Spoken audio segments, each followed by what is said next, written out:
அங்கதான் போடுற சரியா முடிய நேற்றே மணியாளர் வரணும் வரல. ஹாலிடே நாங்களே நேற்று என்ன ஹாலிடே ஒண்ணும் இல்லையே. யாராவது செத்து போயிருப்பாங்களோ. காசிலிங்கம் மணியாளர் வந்துட்டா. மணியாளர் நட்டுறதாங்க. அவதான் எழுதிருக்கா. காசுக்கு பதிலா காகிதம் வருது இப்போ.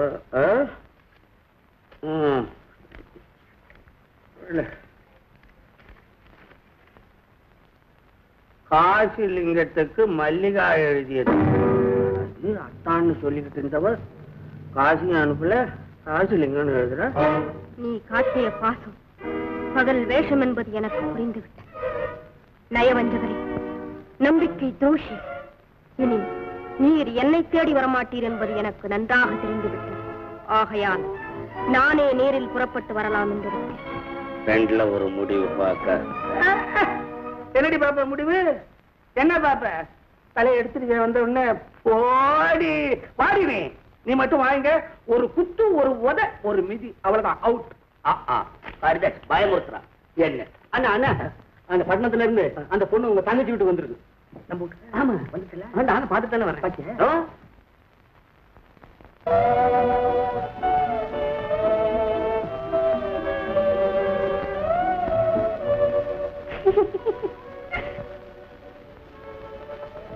ஏன் கசிக்கிறீங்க?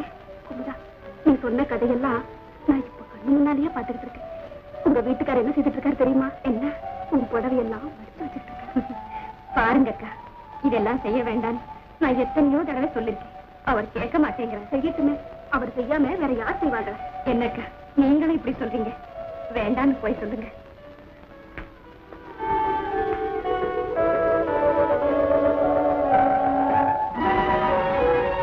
என்னங்க நான் வர்ற நேரத்துல மாத்திரம் இந்த மாதிரி வேலையெல்லாம் எங்கிட்ட விட்டுருங்க. மத்த நேரத்துக்கு நீங்களே பாத்துங்க. எல்லாம் முடிஞ்சு போச்சு. முடியாது. ஐயோ இந்த வேலையில நான் தான் செய்யணுங்க. பரவாயில்ல விடுங்க. சித்தப்பன் யோகியா பாரு. தியாகின்னு சொன்னியே, தியாகி செய்யற வேலையே சொல்லு. சினிமால லவ் போஸ்ட் கொடுத்துக்கிட்டு இருக்கான். பாத்துட்டேன். இறங்கு. சித்தப்பா இப்படி கேவலமா நடந்துக்கிறதுக்கு அப்பா உன்னை பிஏ படிக்க வச்சாரு. பிஏ படிச்சுட்டா போதுமாடி? உங்க பரம்பரை குணம் போதுமா? இந்த மானக்கட்ட குடும்பத்துல பொண்ணு எடுத்தான் பார். நான் தாண்டி ஒரிஜினல் தியாகி. சித்தப்பா உன் காலில் விழுந்து கேட்டுக்கிறேன். அந்த பொண்ணோட தொடர்பு விட்டுடு. என்னமா சொல்ற? நான் மட்டும் சொல்ல சித்தப்பா. தெருவுக்கு தெருவு பேசாங்க. தெருவுக்கு தெருவு பேசினா பரவாயில்ல. வீட்டுக்கு வீடு என்ன கூப்பிட்டு சொல்றான். முச்சந்திக்கு முச்சந்தி மகாநாடு போட்டு பிராட்காஸ்ட் பண்றான். இதை சித்தப்பா ரத்தம் தெரிக்க முடியாது பேசாத. உனக்கு மான உணர்ச்சி கூட இல்லையா? நம்ம பொட்டாட்டி மேல கை வைக்காத, கையை ஒட்டுற.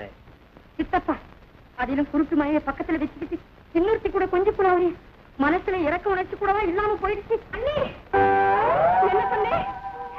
இறக்க உணர்ச்சி இல்லையா நான் கேட்கிறேன். உன்னை பத்தி கொஞ்சம் யோசனை பண்ணி பாரு. தாய் தந்தையரை மதிக்காத ஒரு தருதனைய நீ கல்யாணம் பண்ணிக்கிறதுக்காக ஒரு பிறவி குருடிய உன் சித்தப்பா கல்யாணம் பண்ணிக்க சம்மதிச்சு நீயா இறக்க உணர்ச்சிய பத்தி பேசுறேன். எங்க குடும்ப விஷயத்துல நீ தலையிட வேண்டாம்னு என் வீட்டுக்காரர்கிட்ட சொன்னியாமே, அந்த வார்த்தை உனக்கு மட்டும்தான் தெரியுமா?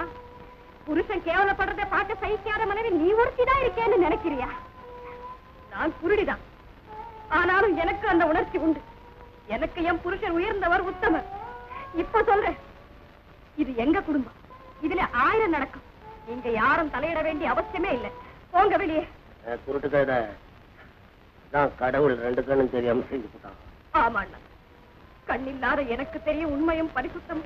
கண் படைச்ச உங்களுக்கு எல்லாம் தெரியலையேன்னுதான் ஆண்டவன் வந்துக்கும். ஆண்டவன் வந்துட்டான். எனக்கு என்ன சொந்தமாரு. யாரோ பக்கத்துக்காரி அவளை போனா அந்த வீட்டுல வச்சுக்கிட்ட கொஞ்சலானு நம்ம தங்கச்சி வாழ்க்கை கட்டுப்படுமேன்னு வக்காலத்து வாங்கிட்டு வர்ற. என் காலையே வர்றல நீ அண்ணனை எடுத்து பேசுற தங்கச்சி உருப்பிட்டதில்ல. என்னைக்கா ஒரு நாளைக்கு கட்டு போறியா? அண்ணா அண்ணா அண்ணா அண்ணனை எதிர்த்து பேசுற தங்கச்சின்னு சொன்னியே, நீ என்ன தங்கச்சியாவா நினைச்சிருந்த? நான் பிறந்ததுல இருந்து இது வரைக்கும் உன் கையால எனக்கு ஒரு ரவிக்க துணியாவது எடுத்து கொடுத்திருப்பியா? அதெல்லாம் போகட்டும். என் கல்யாண விஷயமா பேச வந்த போது ஒரு குருடியின் வாழ்வுக்காக என் வாழ்வை நாசம் பண்ணிக்கணுமான்னு கேட்டிய. அந்த தங்கையின் மேல அன்னைக்கெல்லாம் இல்லாத பாசம் உங்களுக்கு இன்னைக்கு தானா வந்துடுச்சு. எங்கிருந்து வந்தது? எங்கிருந்து வந்தது? நல்லா பேசுறேன். பேச தயார் பண்ணி வச்சுதான் போல் இருக்காங்க. பேச வேண்டியது நான் இன்னும் பேசல. இதுவரைக்கும் நீங்க செய்திருக்கிற பாவங்களை விட தலை சிறந்த பாவமா இன்னைக்கு ஒண்ணு செய்திருக்கீங்க. களங்கம் இல்லாத தெய்வம் பூர்வ ஜென்ம தொடர்பான எனக்கு புதுவாழ்வு கொடுக்க வந்த புனிதவதி சாந்தி அக்காவை நீங்க கேவலமா பேசிட்டீங்களே, அந்த பாவத்தை மன்னிக்க ஆண்டவனாலும் முடியாது. அண்ணா, தயவு செய்து சாந்தி அக்காவின் பாதம் பட்ட மண்ணை எடுத்து நெத்தியில பூசிக்கிட்டு போங்க. உங்க அத்தனை பாவங்களுக்கு மன்னிப்பு கிடைச்சிடும். விபதியே பூசினது இல்ல, மண் எடுத்து பூசிக்க சொல்றியா? இன்னொரு குருடி இவ்வளவு பேசுறான், பொண்டாட்டியா நிக்கிறா. நீ 2 குடு கூட மக்கு ஒண்ணும் தெரியாது. போ வீட்டுக்கு. ஓடினா போ, வீட்டுக்கு போ. போ, வேகமா போ. அளந்து போறிய ஓடின. அக்கா, அக்கா, இதோ இருக்கேம்மா. அக்கா, அழறீங்களா அக்கா? இல்லம்மா, உனக்கு நன்மை செய்யணுங்கிற ஒரே காரணத்துக்காக வந்து உங்க குடும்பத்துக்கே கெடுதல் செஞ்சேன். எங்க குடும்பத்துக்கு ஏற்பட்ட கெடுதலை பத்தி நான் கவலை. இங்க வந்ததுனால களங்கம் இல்லாத உன் மேல இவ்வளவு பெரிய பழி ஏற்படக்கூடாது. நீங்க வர வேண்டாம் சாந்தி. உன்னுடைய நன்மையை முன்னிட்டாவது தயவு செய்து நீங்க வரவே வேண்டாம். என்னங்க இது? உண்மை தெரியாத யாரோ சில பேர் உணர்றதுக்காக அக்காவை இங்க வரக்கூடாதுன்னு சொல்றீங்களா? என்னக்கா, இனிமே நீங்க இங்க வரமாட்டீங்களா? சொல்லுங்க அக்கா, வரேன்னு சொல்லுங்க அக்கா. வரேன். இங்க வர்றதுக்கு உன்னுடைய அனுமதிதான் எனக்கு தேவையே தவிர ஊரார் சொல்றதை பத்தி எனக்கு கவலை இல்லை. நீ வான்னு சொல்ற வரைக்கும் நான் வந்துகிட்டு தான் இருப்பேன். என்னங்க, குமுதா வளர்த்துட்டு எங்கேயாவது வெளியூருக்கு போயிட்டு வாங்க. புது இடத்தையும் புது மனிதர்களையும் பார்க்கும்போது மனசுக்கே புது உணர்ச்சி ஏற்படும். போயிட்டு வாங்க குமுதா. குமுதா,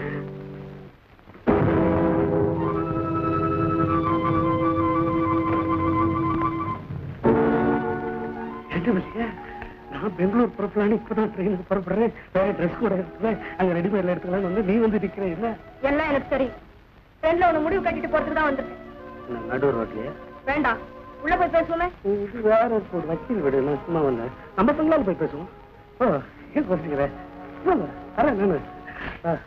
அப்பா, நான் நிச்சயம் என்ன வந்து நானும் சக்கா வண்டி ஏறி ரொம்ப நாள் ஆச்சு.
கொண்ட கடமையும் ஆசையும் மாறாத நாளும் கல்லிலே கலைவண்ணம் கண்டான் இரு கண் பார்வை மறைந்தாலும் காணும் வழி தந்தான் கல்லிலே